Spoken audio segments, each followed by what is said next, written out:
There was nothing exceptional about Mark. He was one of 3 children that had been brought up by a rather dysfunctional family full of outdated traditions, dogmas, and little freedom to figure out himself. Despite that, he had finished his education and gotten himself a nice job and his own apartment.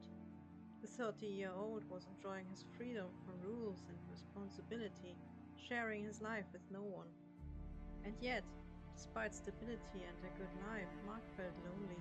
He wasn't a social person, and many at his age had completely other interests. They were shallow, though nice people, unable to give him the deep kind of friendship he craved and wished for. Mark longed for someone equally weird with whom he might be able to share a bit of his time. The people, however, kept passing him by. The heavens were silent too. Thus, the young man had taken on the habit of strolling through the lonely streets at night when he wasn't working a shift. Once again, he remarked the beauty of the silence in the few hours when everyone slept. No cars, no people, not even lights in the windows.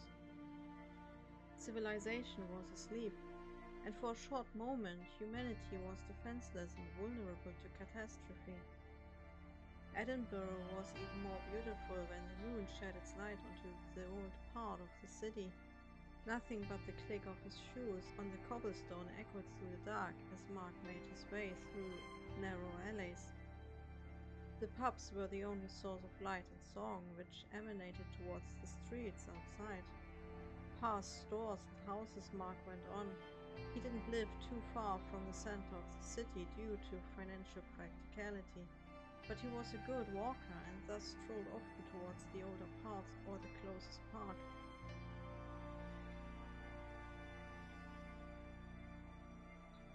The young man stopped for a moment when he passed by the St. Mary's Scottish Episcopal Cathedral. Mark loved that church, and sometimes he sat inside or stood in front of it while wondering if he was a good person or damned. And although he never got an answer to his endless questions, he always left the building with a clearer head and a lighter heart than when he had entered. He might have been foolish for getting nothing else out of his faith than peace of mind now and then, but there was no one else in his life to care or laugh at him either way. Why should he care? Angels might be real or not, as might hell. Yet blaming the devil for all evil in the world seemed utterly preposterous to him in every way. Everyone has a choice. Everyone can do the right thing of his own free will, as well as the wicked thing. Mark looked around to assure himself that he was alone before casually invading consecrated ground. A large garden consisting of meadow and a few trees surrounded the church on 2 opposite sides. There were no benches. The night was dry, however. Leaning against an old tree, Mark sat down to enjoy the silence for a while. The sky was only partly covered by clouds, showing him a few stars. When a shooting star crossed the sky, Mark had the odd urge to make a wish. A chuckle escaped his throat after he had made it. Ha! What a fool I am, making wishes like a 5-year-old, he whispered to himself. Getting up, he stretched his body and headed for the street. He had barely crossed the gate leading to the garden when behind him a bright light suddenly flashed. Anticipating a car was headed straight for him with its lights on 100%, Mark prepared himself to dodge the vehicle. That the car couldn't possibly come from the garden he had just left occurred to him much later. He was struck by confused awe when his eyes scanned the area that had been empty only seconds prior. There, on the grassy ground, in a shallow crater lay a heap of wings similar to a sphere in its form. Mark only kept staring. His body was petrified by what he thought to be witnessing. Something had fallen from the sky. Perhaps it was dangerous. Perhaps he should run away. Mark was slowly pacing backwards when a faint voice reached out and the wings moved as if the creature was breathing. "Be not afraid," it said rather weakly, as if it was in pain. Its voice sounded like a chore of 100 voices, although the sheer volume sent a chill down the man's spine. The first words let courage well up inside of him, causing him to carefully move closer. He tried to count the wings which were wrapped around the body, but there were so many and partly covered by each other. The pure white feathers seemed to slightly glow in the light. Mark stretched his neck to get a closer look, while his legs remained ready to flee should the need arise. A gap had opened amidst the wings, giving the man a narrow peek at the being beneath them. When a red golden fiery eye as large as his own head blinked at him, he immediately stumbled backwards and fell. More eyes which lined the wings opened. His own heart raced like crazy. What was that thing? Was it an angel? "Be not afraid," it said once again, although this time the voice sounded clearly masculine, as the claw faded, leaving only one voice. "What are you?" Mark asked, not bothering to get up.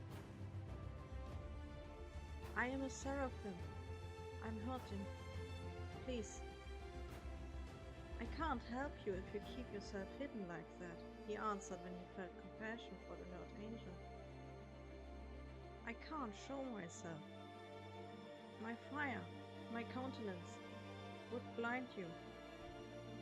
The angel gasped when the wings started moving. "But I can dim myself, to be more suited for your mortal eyes." Still covered by those many wings, the spherical shape changed into a human one. In the end, the wings parted. There must have been around 6 sets of them, to reveal a man with long, star-colored hair. Bruises and gashes dragged themselves over the left shoulder and down the chest and torso. 3 of the left wings hung downwards at an awkward angle. Blood clustered the seraphim's hair and feathers, more oozed from the wounds. The same red-golden eyes as he had seen the one before lined the wings, and a few more covered the angel's body. Mark could see the pain in them. "What are you doing?" the seraphim asked with uncertainty when Mark took off his hoodie. "You can't run around naked, and you will have to do something about the eyes on your body." The angel reacted by closing all the eyes apart from the usual 2 on his face, upon which all evidence of eyes vanished. The healthy wings he folded, but the 3 broken ones had to keep hanging beneath the hoodie which Mark slipped over the angel's head. "It burns." The seraphim winced when the fabric touched his wounds. "It will get better when we are home," the man remarked softly. "It's a long walk." Seeing the angel hobble, Mark noticed more blood running down the right leg. Without a word, he supported the entity while his mind wondered what in God's name he was doing there. He had found an angel and was about to take him home like some stray dog he just found on the street. "This is fucking ridiculous," he laughed at the absurdity. "I must be on shrooms." "Are you happy?" the seraphim asked next to him. "No, I'm far from fucking happy." "But you smile," the angel persisted, the red golden eyes studying the man's face with uncomfortable intensity. Mark only sighed. What was he getting himself into? Never again would he make a wish. It obviously didn't work.